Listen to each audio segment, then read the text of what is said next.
ఈ పుస్తకం మీద పాదచారి, వాళ్ళు, అలౌకిక ప్రపంచ దర్శనం అని ఉంటుంది. కానీ ఈ పుస్తకాన్ని వాళ్ళు అని పిలుస్తుంటారు. ఇది ఒక అద్భుతమైనటువంటి పుస్తకం.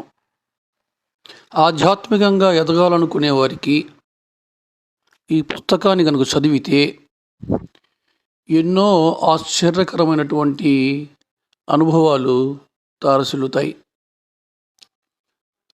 నగరాల్లో, పట్టణాల్లో అంతెందుకు, పల్లెల్లో కూడా ఇవాళ మనం చూస్తున్నది అధునాతన భారతావనిని.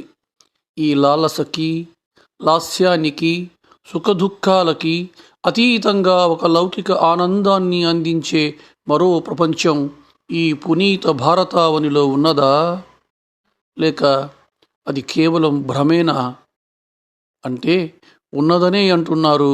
కొంతకాలం ఆ ఆధ్యాత్మిక ప్రపంచాన్ని మించిన మరేదో మాటలకందని జీవితంలో తరించిన పాదచారి హిమ పర్వత శ్రేణులలో కొంతకాలం క్రితం అజ్ఞాతవాసం గడిపి ఆ ఆధ్యాత్మిక ఆనందపు టంచులని స్పృశించిన భువనజీ ప్రత్యక్ష అనుభవాల సమాహారమే ఈ పుస్తకం. అదే మొట్టమొదటిసారి ఆ హిమాలయ పర్వత పాదాల్ని ఆయన తాకడం. ఒంటరిగా నడుస్తూ ఉన్నారు. అక్కడ ఎందరో ఎదురవుతూ ఉన్నారు. ఆ ఎదురవుతున్నటువంటి వాళ్ళు జయరాంజీకి అని ఒక అపరిచితుడు పలకరిస్తున్నాడు. భోలేనాథ్కి జై అని మరో చల్లటి పలకరింపు మరొకరు చేస్తున్నారు. అయితే ఎవరికి ఎవరు తెలియనక్కర్లేదు. అక్కడ నేను నువ్వు ఒక్కటే అన్న భావన అక్కడ గాలిలో ఉంది. ఏలో ప్రసాద్ అని ఓ కచాయంబరధారి ఆయన చేతిలో, ఆ పాదచారి చేతిలో ఓ లడ్డూ పెట్టాడు. నడుస్తూ నడుస్తూ ఓ రాయి మీద కూర్చుని తిన్నాడు. అలా నడిచి వెళ్తూ ఉంటే కాషాయాన్ని ధరించినటువంటి సాధు మహారాజులు కొందరైతే కేవలం గోచి మాత్రమే ధరించినటువంటి సన్యాసులు కొందరు, జటలు కట్టిన శిరోజాలు, నిర్మలమైనటువంటి ముఖాలు, నగ్న పాదాలు. ఓ అదొక మరో ప్రపంచం. అలా నడిచి నడిచి ఆ పాదచారి ఓ ప్రాంతంలో విశ్రమించారు. ప్రశాంతంగా నిద్రపోయారు.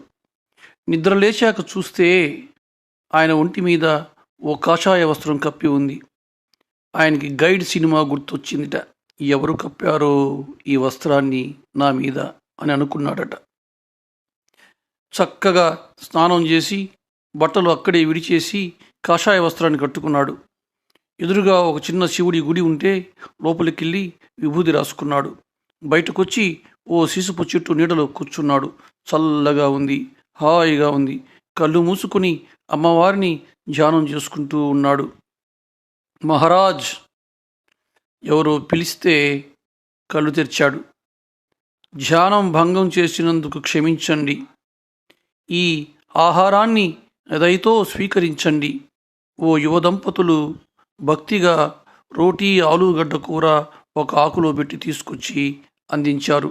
అవి వేడివేడిగా పొగలు కక్కుతూ ఉన్నాయి. 2 చేతులు చాచి వాటిని అందుకున్నాడు పాదచారి. జగదంబకి తెలియదా బిడ్డల్ని ఎలా సాకాలో? వాళ్లే ఓ మరచెంబులో మంచినీళ్ళు అందించారు. మెల్లగా ఆ పదార్థాల రుచిని అనుభవిస్తూ తిన్నాడు పాదచారి.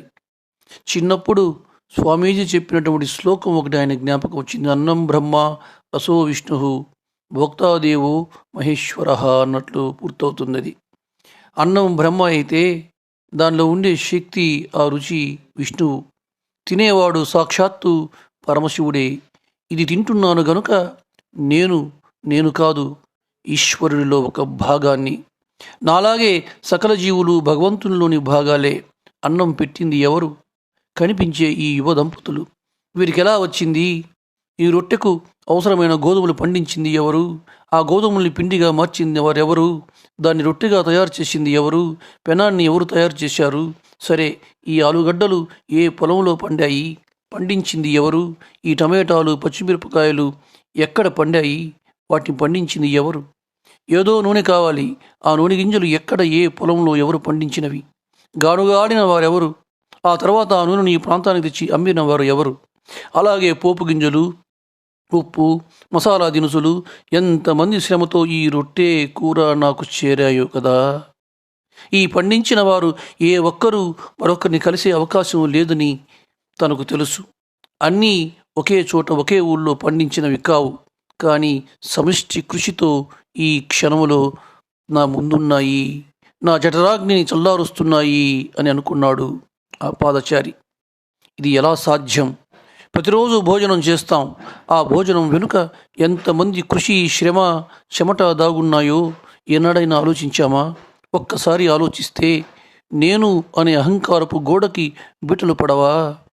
2 చేతులు ఎత్తి వారిని ఆశీర్వదించాడు ఆ పాదచారి. ఏమో ఎందుకో నాకే తెలియదు, నమస్కరించాల్సింది పోయి ఆశీర్వదించాను ఎందుకు? ఈ కాషాయ వస్తువు నన్ను మార్చిందా ఏమో అంటూ పయనం మొదలైంది ఇప్పుడే కదా అని అనుకున్నాడు. ఫలానా పని చెయ్యాలని, ఫలానా చోటికి వెళ్ళాలని కోరికలు లేవు. స్థిమితంగా మనస్సును ఒక చోట ఉంచాలి అంటే శరీరాన్ని అదుపులో ఉంచాలి. ఇదో ప్రయత్నం అంతే. ఆయనకి ఆతిథ్యం ఇచ్చిన వారు నమస్కరించి వెళ్ళిపోయారు. అసలు వీరికి నేనేమవుతాను? నాకు ఆహారం ఇవ్వాలనే సంకల్పం వీరికి ఎందుకు కలిగింది? ఓహో, ఆలోచనలు కట్టిపెట్టాలి, లేకపోతే అవి అలల్లా విశ్రాంతంగా ఎగసిపడుతూనే ఉంటాయి అని అనుకుని కళ్ళు తెరిచి చుట్టూ చూశాడు. పక్షులు హాయిగా గాల్లో చక్రికలు కొడుతున్నాయి. అక్కడి నుంచి లేచాడు. కనిపించిన దారి వెంట నడుస్తూ పోతూ ఉన్నాడు. చాలా దూరం, చాలా దూరం మిట్టలు, పల్లాలు దాటుకుంటూ నడుస్తూ ఉన్నాడు. నితిన్జీ, ఠైరో అంటూ ఓ పిలుపు వినిపించింది. వెనక్కి తిరిగాడు. ఓ సాధు మహారాజ్ పిలుపు అది. ఇక్కడ హిమాలయాల్లో నితిన్ అంటే బాల సన్యాసి అని అర్థం. ఆ కొండల్లో జయరాంజీకి నన్ను ఎందుకు ఆపారు అని అడిగాడు హిందీలో ఈ యొక్క పాదచారి. అటు వెళ్తే ప్రమాదం, అందుకే ఆపాను నవ్వాడు ఆ సాధు మహారాజా మాట అంటూ. ప్రమాదం అంటే అయోమయంగా అన్నాడు ఈ పాదచారి. కొంచెం ముందుకెళ్ళాక రాళ్ళు చాలా చదునుగా ఉంటాయి, అలవాటు లేకపోతే లోయలోకి పడిపోతారు అంటూ నవ్వాడు. నాకు ఈ ప్రదేశం అలవాటు లేదని మీకెలా తెలుసు అని అడిగాడు పాదచారి. మీ నడకను బట్టి అర్థమైంది మీది కొండ ప్రాంతం కాదు కదూ అని అడిగాడు ఆ సాధు. అవును అన్నాడు ఈ పాదచారి. మద్రాసీలా? ఆ రోజుల్లో సౌత్ ఇండియన్స్ని అందరినీ మద్రాసీలు అనేవాళ్ళు. అప్పుడు పాదచారి అన్నాడు, కాదు, తెలుగువాడిని. అంటే ఆంధ్రప్రదేశ్ నుంచి వచ్చిన వాడిని. ఓహో, ఇటువైపు రండి, మీరు ఎక్కడికి వెళ్ళాలో చెప్తే నేను దారి చూపిస్తా అన్నాడు ఆ సాధు. ఎటు వెళ్ళాలని అనుకోవటం లేదు అంటే అగమ్య గోచరం అన్నమాట అంటూ ఆ సాధు మళ్ళీ నవ్వాడు. గమ్యం ఏమిటనేది నిర్ణయించుకోలేదు, ఇక్కడికి రావాలనిపించింది, వచ్చాను అంతే అన్నాడు పాదచారి. బాబు, ఇక్కడికి రావాలనిపించడంతో మీరు ఇక్కడికి రాలేదు, మళ్ళీ నిర్మలంగా నవ్వుతూ అన్నాడు ఆ సాధు. అంటే అని అడిగాడు పాదచారి. ఈ ప్రదేశం మిమ్మల్ని ఆహ్వానిస్తే గాని మీరు రాలేరు. ఆఖరికి చీమైనా సరే, దోమైనా సరే తమంతట తాము రాలేవు. సరే, అలాగే అనుకుందాం. నేను ఎందుకు వచ్చినట్టు అని అడిగాడు ఆ పాదచారి. ఒక్క మాట మాత్రం చెప్పగలను, ఏ క్షణం ఎవరు ఎక్కడ ఉండాలో, ఎవరి తిండి తినాలో, ఎవరితో మాట్లాడాలో, ఏ బావి నీరు తాగి ఏ చోట విశ్రాంతి తీసుకోవాలో అన్నీ నీ పుట్టుకకి ముందే నిర్ణయించబడి ఉంటాయి. నిర్ణయించేది ఎవరు అని అడిగాడు పాదచారి. నువ్వే. అంటే నీ గతం అనే పునాది మీద నీ వర్తమానాన్ని నిర్మించుకున్నావు అన్నాడు ఆ సాధువు. నాకు సరిగ్గా అర్థం కాలేదు అన్నాడు పాదచారి. అన్నీ అందరికీ ఒకే రోజున అర్థం కావు. కొంత అనుభవం, కొంత వివేచన, కొంత గురు కృప కావాలి. అయితే మీరు నా గురువుగా ఉంటారా అని అడిగాడు పాదచారి. నేను మీకు గురువును కాదు, మీ గురువే మిమ్మల్ని వెతుక్కుంటూ వస్తారు. నేను గురువుని వెతుక్కుంటున్నాను అన్నాడు పాదచారి. ఎందుకు అని అడిగాడు సాధు. నాలో చాలా ప్రశ్నలున్నాయి అన్నాడు పాదచారి. ప్రశ్న పక్కనే సమాధానం ఉంటుంది అన్నాడు ఆ సాధు. అది కనపడకేగా ఇటు వచ్చింది అన్నాడు పాదచారి. ఈ పాదచారి మాటలుగా సాధువు నవ్వాడు. నీ ప్రశ్నలేవో నన్ను అడగొద్దు, నీ ప్రశ్నలకు సమాధానాలు నన్ను అడక్కు.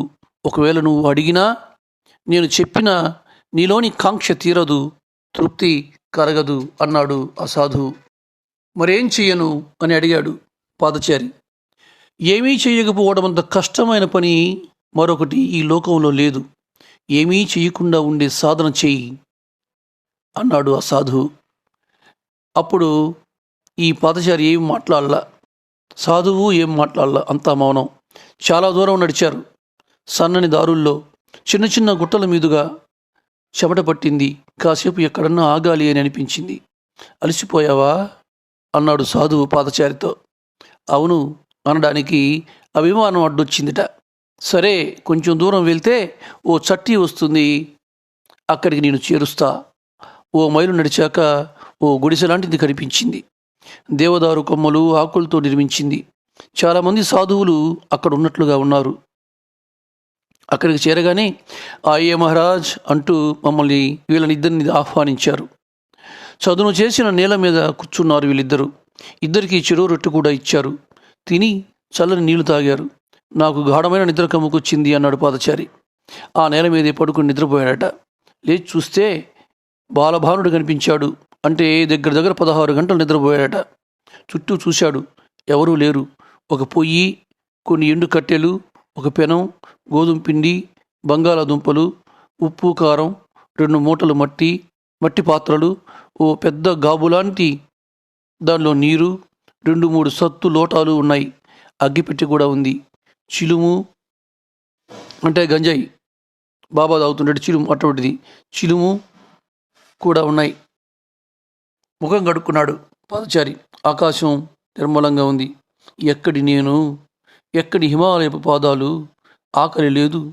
మనసు ప్రశాంతంగా ఉంది. దూరంగా సన్నటి బాట కొండల మీదుగా వంపు తిరుగుతూ పాకుతున్నట్టు అనిపించింది. గొర్రెలు పశువులు మేస్తూ ఉన్నాయి. బాట లేకపోయినా కొండలు ఎక్కి దిగటం వాటికి అలవాటే కావాలి. అసలు నాకేం కావాలి? డబ్బా, పదవా, పేరా, ఏమిటి? అదేమీ అక్కర్లేదంటుంది మనస్సు. మరేం కావాలి? పాదచారి మాటలు వింటుంటే నాకేమనిపించిందంటే, మహాత్ముల ముద్దు బిడ్డడులో మాస్టర్ గారు చెప్పినటువంటి మాటలు గుర్తొస్తున్నాయి. ఏమిటంటే, ఆయన ఏదైతే చెప్పారో దాన్ని పదే పదే భావన చేసుకుంటూ పట్టుబట్టి కూర్చున్నారంటే చాలు, ఈసారే, ఇప్పుడే, ఈ జన్మలోనే ముమ్మాటికి ముక్తిని పొందుతారు అని మాస్టర్ గారు ఏదైతే అన్నారో, మీరున్న చోట అపవిత్రంగా ఉన్నా ఆ చోటున్న తపస్సు చేత క్షాళనం చేస్తాను అని మాస్టర్ గారు చెప్పారు. 1 నెల కూర్చున్నారంటే దానంతటా అదే తెలుస్తుంది. శరీరానికి అవసరమయ్యే అవసరాలు వాటంతట అవే తీరిపోతాయి. ఇక్కడ ఇక చర్చలకు వీలు లేదు, వాటికి స్థానం ఉండదు. కూర్చోటమా కూర్చోకపోవటమా ధ్యానానికి అన్నది మాత్రమే ఇప్పుడు ఉండేది. ఎవరికి తగినట్లు వారు అవకాశం చూసుకొని వచ్చి కూర్చుంటే చాలు, దానంతటా అదే సాగిపోతుంది అని అంటారు మాస్టర్ గారు. ఇక్కడ ఈ పాదచారి బహుశా ఇటువంటి సంకల్పం చేసి ఆ హిమాలయాలకి తనకు ఏది కావాలో అది ఎత్తుక్కుంటూ వెళ్ళాడో ఏమిటో. ఆ ప్రకృతే, ఆ పరమాత్ముడే ఆయనకి కావాల్సినటువంటి గుడ్డల్ని ఏర్పాటు చేస్తున్నాడు, కావాల్సినటువంటి ఆహారాన్ని ఏర్పాటు చేస్తున్నాడు. ఎక్కడ ఎటువైపు ఏ అడుగు వేస్తే ప్రమాదమో, ఎటువైపు నడిస్తే ఆయన గమ్యాన్ని చేరుకుంటాడో ఒక దిశా నిర్దేశనం కూడా ఆ పరమాత్మే చేస్తూ ఉన్నాడు అని అనిపిస్తోంది. నిజమైనటువంటి అన్వేషకుడికి ఆ ప్రకృతే అన్నీ అయ్యి ఈ విధంగా దారి చూపిస్తుందేమో అనిపిస్తుంది. అంతేకాకుండా ఆ పాదచారి ఆ యువ దంపతులు వచ్చి ఆయనకి ఆహారం పెట్టినప్పుడు ఈ రొట్టె ఏమిటి? ఈ రొట్టెకి అవసరమైన గోధుమలు పండించింది ఎవరు? ఆ గోధుమల్ని పిండిగా మార్చింది ఎవరు? దాన్ని రొట్టెగా చేసింది ఎవరు? పెనాన్ని ఎవరు చేశారు? ఈ ఆలుగడ్డలు ఏ పొలంలో పండాయి? పండించింది ఎవరు? టమాటాలు, పచ్చిమిరపకాయలు ఎక్కడ పండాయి? వాటిని పండించింది ఎవరు? అని ఆయన ఆ విధంగా విశ్లేషణ చేస్తూ ఉంటే అంతరంగికంగా నాకు అనిపించింది, ఒక ముద్దని బయట విడిచి పెట్టి వచ్చినప్పుడు అది మనం తిన్నట్టు కాదు, ఇంకెవరూ తిన్నట్టు కాదు, అది నేల పాలవుతోందని తన తండ్రి అనంతాచార్యుల వారిని అడిగినప్పుడు వారి తండ్రి ఏ విధమైనటువంటి వివరణ ఇచ్చారో, అందుకు మాస్టర్ గారు ఏ విధంగా సంతృప్తి చెందారో, అటువంటి విశ్లేషణ అనేటువంటిది ఈ పదచారికి అంతరంగంలో జరుగుతూ ఉందేమో తన అన్వేషణ పదంలో అని అనిపిస్తున్నది. ఈ పుస్తకం ఎంతో అద్భుతంగా ఉంది. వాళ్ళు పార్ట్ 1, పార్ట్ 2 2 పార్ట్లు. ఇది భువనచంద్ర గారు రచించినటువంటిది. ఇది ఇందులో అడుగడుగున ఈ హిమాలయ ప్రయాణం చేస్తున్న ఆ పాదచారికి కలుగుతున్న అనుభవాలు ఆద్యంతము ఆశ్చర్యానికి గురి చేస్తూ ఉన్నాయి. అందుకే ఆధ్యాత్మికంగా ఎదగాలనుకునే ప్రతి ఒక్కరూ ఈ పుస్తకాన్ని చదివితే మంచిదనిపిస్తోంది.